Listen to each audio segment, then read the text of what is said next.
Ayo, what is up everyone? It is the Alpha J of the Alpha J Show, and let's talk about anime. I'm aware that this series isn't really anime, but I think I should be a bit more clear. I should say that I don't really like to review giant story arc episodes, especially finales. Now of course the more clever selection of my subscriber count may point out that I did do 2 finales so far, Goodbye to Blue and The Big Picture Story. But those finales didn't rely on knowing a lot of the episodes in order to understand them better. Goodbye to Blue had a lot of references that made it much better if you knew them, but the keyword here is understand. Some things that people request require such a long backstory that a good minute or 5 of my review will be just that. And if I have to do that, I would much rather the viewer go and watch it themselves. At least then, they'll understand the story a lot better than I can ever explain it in 5 minutes. But the farther I go, the more I realize that I cannot avoid these types of cartoons if I expect to have such a wide range to talk about. So I decided to make a deal with you all. As far as anime related, and just longer story arc shows goes, I'll partition them, so to speak, as in divide them into parts. And usually I'll pick one of the first few episodes to review from a series, so that if I do come back to it, I can just use the first review as a reference. So generally speaking, if you want more Code Lyoko, I feel as though I can do a good part of season 1 or season 2 now, because of this review here, because this will be a starting point. Now sure, it's a long process if you just wanted me to review the 500th episode of a series, but I use these reviews as somewhat of a checkpoint for certain series, so no one feels too left behind. So when it comes to your Avatars, Dragon Ball Z's, and Code Lyokos, just know that I am more likely to review the beginning of the series, and then make my way towards the end. So Code Lyoko is a series that I first saw back in 2005/6, but has been around since 2003, which does explain why the animation has not really aged well. It first appeared on France 3 Network, which is the second largest public television channel to date. The show has also worked with Rai 2 for Italy, Space Tune for Indonesia, Boing for France, and Cartoon Network for the United States. I remember seeing it quite a lot, but I never had a true interest in the series. And after taking a look at a few episodes, I think it's pretty interesting. Why? Well, let's take a look at XANA Awakens Part 1. So we get Jeremie, the robot-building blonde adventurer, writing in his diary about hunting for robot scraps and what appears to be an abandoned factory not too far away from the academy that he goes to. From the way that he seems to be going in one direction, he must have been here multiple times. The art style is pretty good for an episode that came out over a decade ago.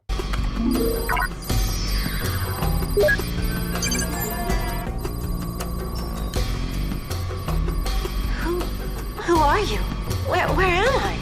Huh? Does he look scared to you? That's because he is, but the animation doesn't show. You'll soon notice that this episode is pretty great if you don't take animation into account. I'm not sure if perspective is anything, but Ben 10, Camp Lazlo, Foster's Home, and Dragon Ball GT was out and airing around the time that this episode was made. So I don't think there's too much leeway. Also, as you probably could have guessed, this is a dubbed episode. A dub episode, for us Western animation folk, is an episode that has had its audio portion changed. Usually they do this when translating languages, like with anime, but if you've watched the Teen Titans Go The Cape, they could just do it. Well, just to do it. The voice acting is not by any stretch of the imagination great. It's good at best and stale at worst. Even though I was scared stiff, I decided to start up the computer.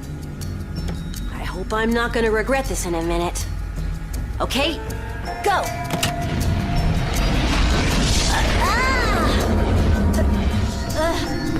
I'm sorry, did you turn on an unpredictable computer that had you scared for a while? Or did you accidentally drop your Fiji spring water? Emotion please. On the screen features this girl, and you'll find out her name later, as the scene transitions to their academy. Are you Ulrich Stern? That depends. Who wants to know? Delarobia, his brand new roommate. What?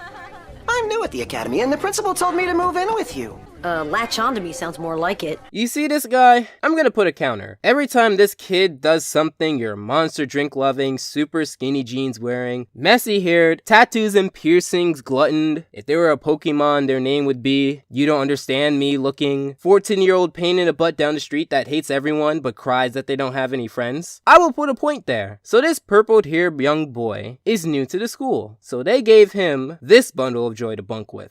Trust me, you'll see you won't even know I'm there. I sure hope so. Look, we don't exactly go way back, so just for now, let's take things nice and slow, okay? Sorry for being so optimistic. So they meet the principal's daughter, who only adores him despite every other guy desiring him. And that sounds a little fanfiction-y, but I won't go that far yet. Sissi, her name, wants Ulrich to meet up at her dorm today. Let's hope he remembers. So both Ulrich, the antisocial one, and Odd, the purple comic relief, get off to a rocky start. So the artificial intelligence, which is smart enough to not like being called artificial intelligence, but not smart enough to come up with their own name, is going to be called Maya by Jeremie. Also, small pick, but Jeremie says he has a couple of answers to why Maya is in the computer, but only gives one. But on to the positives. As the point of view focuses on Maya, we can see a pretty good world. Maybe it's my bias towards 3D animation, but the 3D is so much better and smoother and easier to understand than the 2D part. So as Maya crosses through this portal, she comes across these creatures who end up attacking her. And I will say, despite the lackluster voice direction, Jeremie? I'm not all alone out here. There are some animals. the action here is pretty solid. I'm not too crazy about the surroundings, but at the time, I can see why both would look cool. So as Ulrich and Odd shoot the breeze, Jeremie gets shocked by a vending machine. My gut wants to tell me that this is foreshadowing, but what's more important is that Ulrich cares about him and goes over to see if he's okay. In fact, he seems to have a soft spot for Jeremie. Is he only closed off to new people? Calorie payat. Kogusuku. Jutsu. No, these are not dishes served at the Golden Dragon Chinese restaurant. No offense, Miss Ishiyama. None taken, sir. I'm Japanese. Yeah, well, whatever. So they get into groups of two, which means just Ulrich and this girl, Yumi, who end up fighting, but the fight itself really isn't interesting. Cue top 10 anime cliches. The match is over, with Ulrich being the cool guy, not only calling Yumi a beginner, but not showing enough respect after the battle. And... Huh? What is with this mess? Where did that mud come from? That's Kiwi, my dog.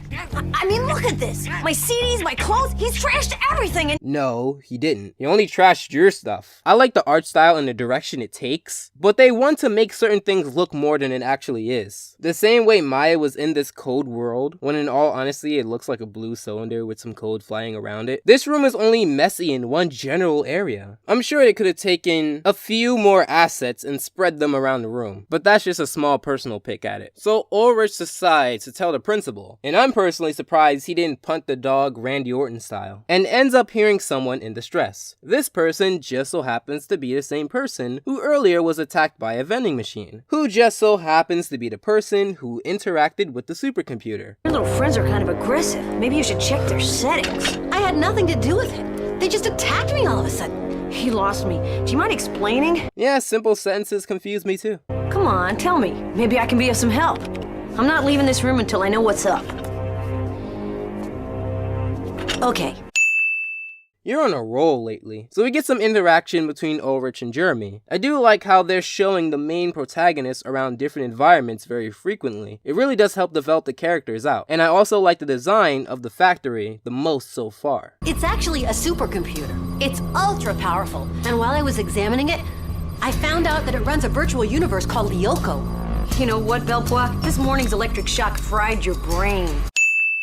Alright, so you're saying that his minor electrocutions caused them to have a direct delusion about a factory mainframe and correct directions on how to get there? Or are you saying that he's been down here before and for some reason the shock merely changed his memory around? Either way, your skepticism is just because you're skeptical about everything. So Mr. Skeptic, while spinning in his chair an absurd amount of times, brings up a good point. If this supercomputer is that dangerous enough to transfer through other technology and try to kill you, as well as Maya, why not call the police? Jeremie decides to respond by saying that he wants to get Maya out, but he only has a way into Lyoko, not a way out. So you remember earlier when Sissi wanted Ulrich to come down to her dorm? Well, Sissi is getting prepared. The supercomputer analyzes your molecular structure through these cabins, and then breaks down your atoms before digitalizing them and recreating a digital incarnation in the virtual world.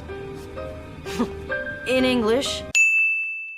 I don't understand. Can you tell me again? Can you repeat yourself? None of these things you said. So Ulrich still doesn't believe Jeremie. So Jeremie claims that he can convince Ulrich by simply testing out the digitalization chamber with some sort of guinea pig. And Ulrich has the perfect one, which just so happens to be the mutt who tore up his room. Talk about vengeance, huh? Mess up my room and I'll send you to another dimension. So Ulrich takes this dog and lets both Odd and Sissi track him down to this secret place that he's supposed to keep hidden. Where's he going?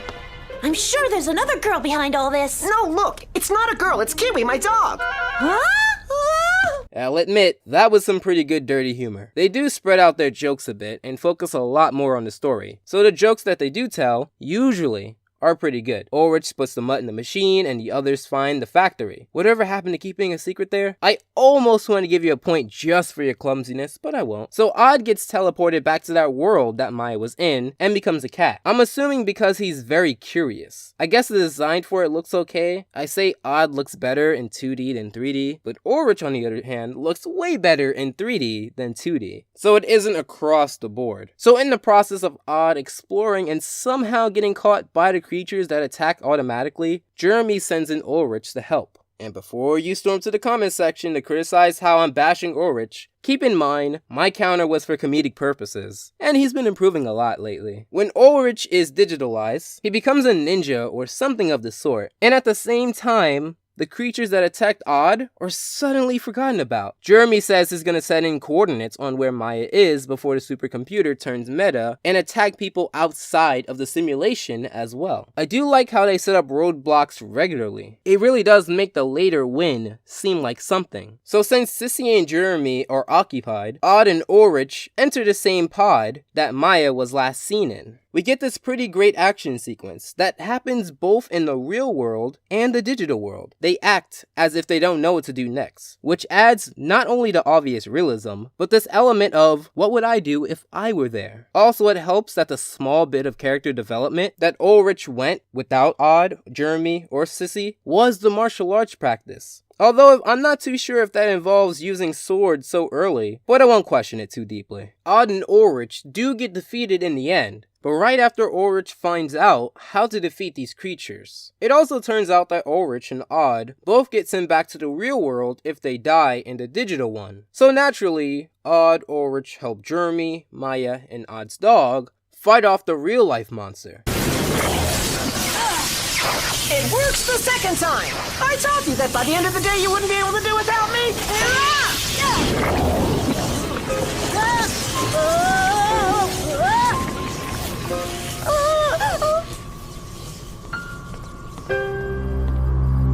Well, he was good for something. I'm not gonna comment on the crew immediately going back to the computer after what transpired. So Jeremie's new plan is to get Maya into a reddish tower that will materialize her to Earth, because she can't simply die and come to Earth on her own, and the group accepts it. They reach this sequence of the camera zooming past Lyoko, yet the camera goes down the blue tower only to come back up, or maybe it goes down one tower and zooms away into another. The transition isn't very clear, obviously. In fact, the point of this scene isn't really clear. There is some scenes like that, where the entire scene is probably aiming for one message, but they do it so poorly, it could be many. Then for some reason, Maya starts running. She was safe in the blue tower. She has no instructions, she just starts running. In fact, in the process, she gets pretty far away from the safe haven that is the blue tower and gets caught by a monster. Again, there's probably a reason for this, other than to pad out the good minute or two, but I wouldn't be able to tell you, because she did it for no reason. Also, Sissi is the next victim of the supercomputer's integration into the real world, as she encounters this electrical orb. In fact, they transition this beautifully, as Odd and Jeremie hear about this from word of mouth. And a little eavesdropping. Like I said before, I really do want to emphasize that they do mix up the characters, and that really helps with developing well-rounded characters. The interaction here was perfect.